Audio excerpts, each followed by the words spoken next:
Hello, and welcome to another stock analysis on Stock Market Palantir. Don't forget to subscribe and drop your comments. Now, let's go hear our analysts. Welcome to the Stock Market Palantir.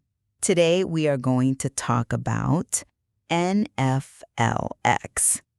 The consequence hanging over the streaming landscape is palpable following the announcement that Netflix Inc. is acquiring the film, studio, and streaming assets of Warner Bros. Discovery, an enormous transaction valued at approximately $83 billion enterprise value.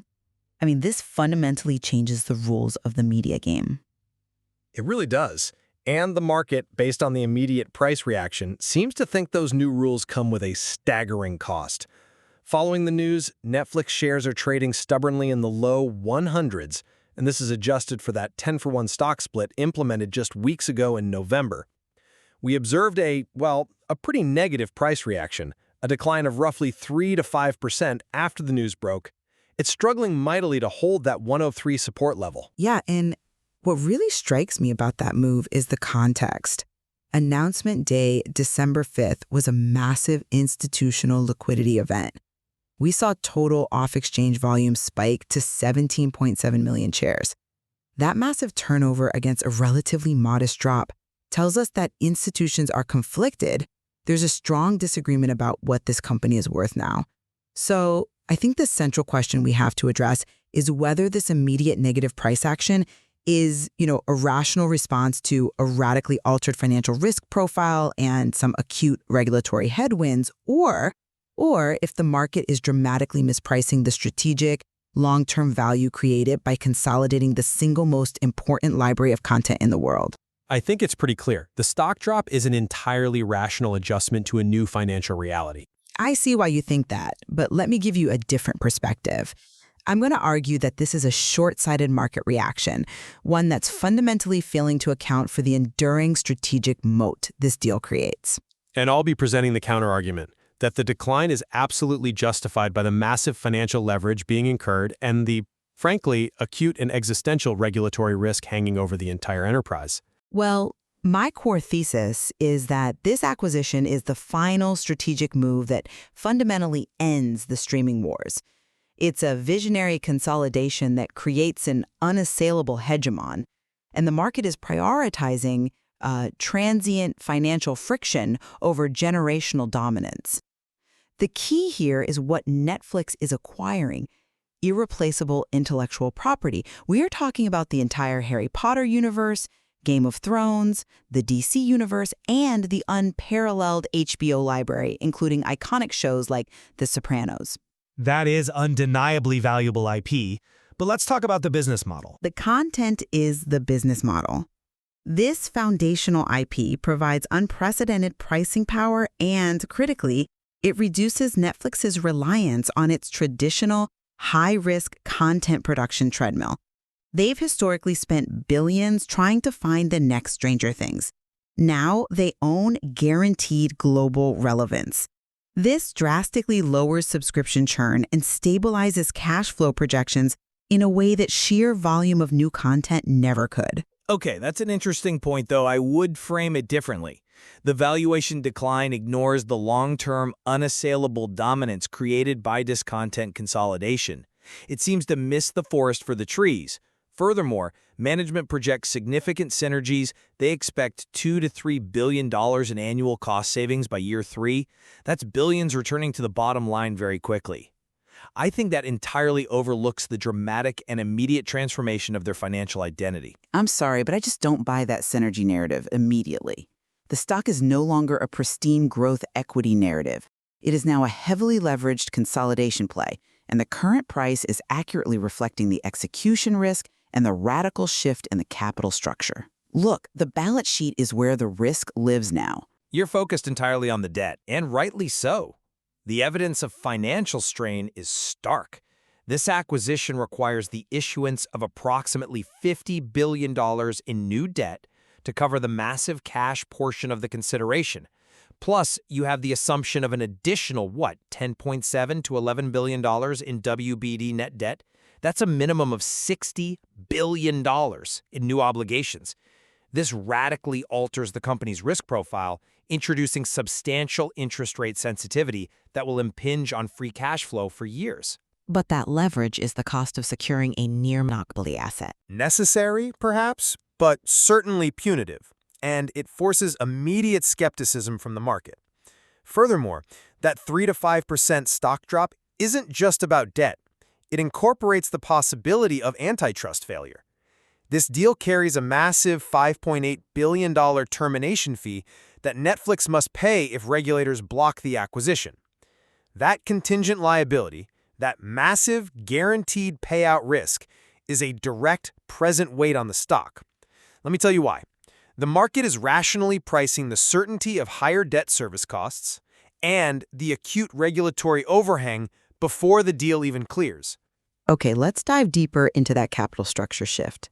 Has this debt load fundamentally destroyed the bull case, or is deleveraging manageable given the strategic assets acquired? It has fundamentally destroyed the old bull case, the one predicated on high growth, low leverage, and pure platform dominance.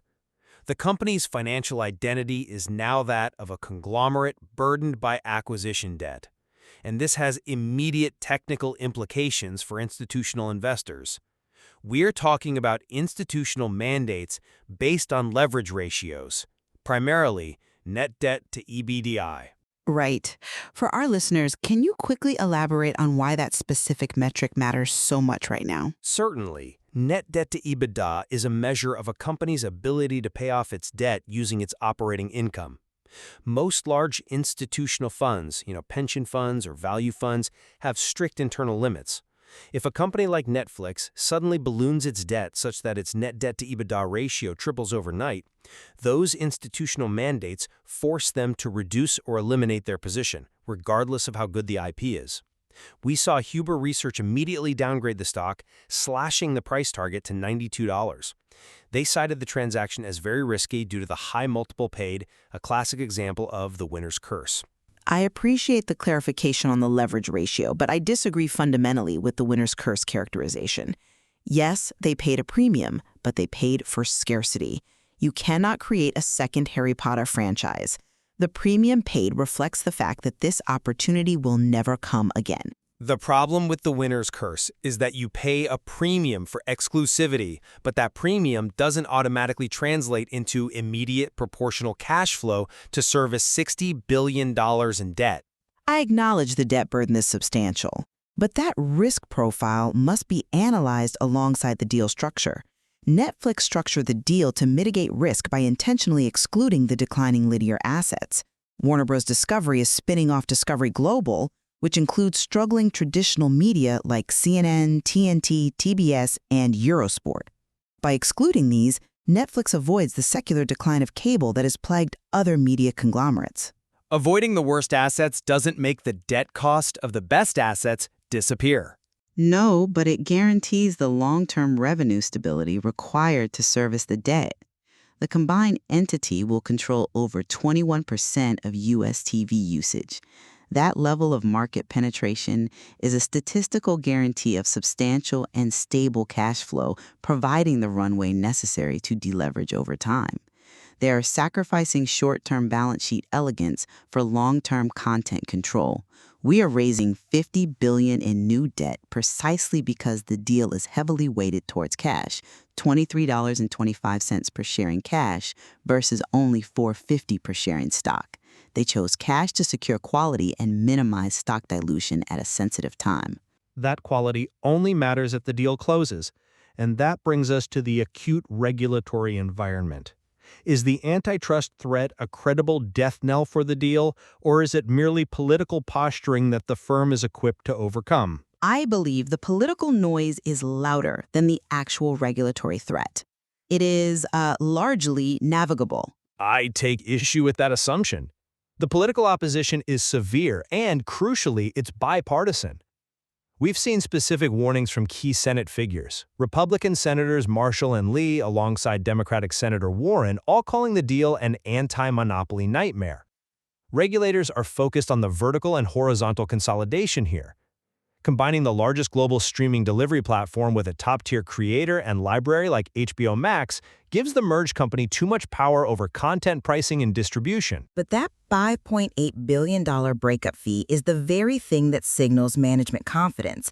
I'm just not convinced by the idea that this political pressure will derail the entire transaction, because management would not agree to such a massive contingent liability unless they had high conviction that the deal would close. That $5.8 billion drag requires Netflix to reserve capital and attention to the regulatory process for the next year or two. That money isn't being reinvested in content or technology. It's a massive, expensive insurance policy. The fact remains, we have historical precedent. This transaction is arguably comparable to Disney's acquisition of 21st Century Fox in 2019, which successfully navigated regulatory challenges despite being a massive media consolidation. The strategic intent is clear: to become the undisputed king of media, and that goal is powerful enough to motivate the company to structure concessions to overcome the political noise. But the critics have a very specific, relevant point about the content ecosystem that Disney didn't face in quite the same way. The fear is that Netflix will prioritize its platform over theatrical distribution windows, effectively shortening or eliminating the time that films are available only in cinemas. This is seen as a death knell for movie theaters, and it threatens the content diversity supplied by traditional Hollywood financing structures. That systemic risk is what draws the eye of modern antitrust regulators. I concede that the impact on theatrical windows is a legitimate concern. However, that is usually solved through operational commitments and contractual agreements, not by blocking the entire merger. The regulatory question hinges on consumer harm, and the consumer gets a vastly superior combined content catalog. Perhaps. But while regulators deliberate, we see a fascinating split in market signals. How should investors interpret the stark divergence between institutional hedging activity and, well, retail euphoria? That divergence is where the volatility is being manufactured. On one side, you have the retail sentiment driven by platforms like Wall Street Bets, which is currently extremely bullish. This sentiment was profoundly boosted by that 10-for-1 stock split in November, which reduced the nominal price from over $1,000 down into the accessible $100 range. This made options trading far easier for the individual investor. Right, and what are they doing with that accessibility? Retail views the 3 to 5% price drop as a massive, temporary buying opportunity to establish a position in the monopoly moat. We are seeing aggressive YOLO activity, buying out-of-the-money calls at strikes like 110, 120, and 130. For those unfamiliar, OTM calls are highly speculative bets that require the stock to move much higher very quickly. It's a bet on rapid, massive upside and the certainty of merger success. That is euphoria. Now contrast that with the smart money positioning seen in the dark pools, the off-exchange institutional trading venues. We saw clear evidence of disciplined hedging activity. Just as rumors peaked on December 3rd, the short volume ratio spiked to 36.1%. That is highly elevated. What specifically does that spike tell us about institutional intent? It signals sophisticated merger arbitrage funds were initiating spread trades. They were simultaneously shorting Netflix stock while going long WBD stock. This locks in the potential gain if the deal closes, but hedges against the risk of the deal collapsing or against the dilutive equity component of the transaction. This is calculated caution and disciplined hedging, not euphoria. They are mitigating the risk of the M&A play. And the subsequent drop in short volume on December 4th. That anomaly, the drop to 19.44%, suggests that institutions were simply standing aside, knowing a major binary news event was imminent. The subsequent 17.7 million share volume spike on announcement day confirms that institutional block trading heavily influenced the immediate price discovery, resulting in that slight downward pressure. The institutional positioning is one of sophisticated risk management, while the retail side is betting pure monopoly upside. This divergence keeps the stock trading sideways in this precarious 100 to 103 band. That's the critical takeaway. Retail provides a floor because they see content dominance. but institutional hedges limit the upside until regulatory certainty arrives. Exactly. So, to summarize my position, I believe the current price action is pricing the stock as if the merger has a high probability of failing rather than recognizing the profound long-term value creation. The strategic combination of irreplaceable IP, DC, HBO, Game of Thrones, Harry Potter, makes the combined entity a must-own media stock. If and when the regulatory hurdles are cleared, the stock will re-rate significantly higher as the undisputed king of media. And to reiterate my position, the stock has definitively shifted from a growth at a reasonable price narrative to a high-stakes M&A arbitrage. The stock is now essentially a binary bet on the regulatory environment of 2026. Until the deal closes and those billions in new debt are actively managed down, the stock must carry the risk premium associated with the roughly $60 billion debt load and the $5.8 billion breakup fee. I think we both acknowledge this transition is the most precarious, yet potentially rewarding in the company's history. It's a moment of profound leverage, strategically and financially. Absolutely. The market is grappling with whether the guaranteed value of the WWED content justifies the massive expansion of debt and the significant regulatory opposition, creating a clear split between institutional hedging and bullish retail speculation. Thank you very much for hearing us. Let us know in the comments what is your opinion and if you want us to analyze other stocks. Don't forget to subscribe to the Stock Market Palantir channel to catch up with more stock insights, and see you in the next video.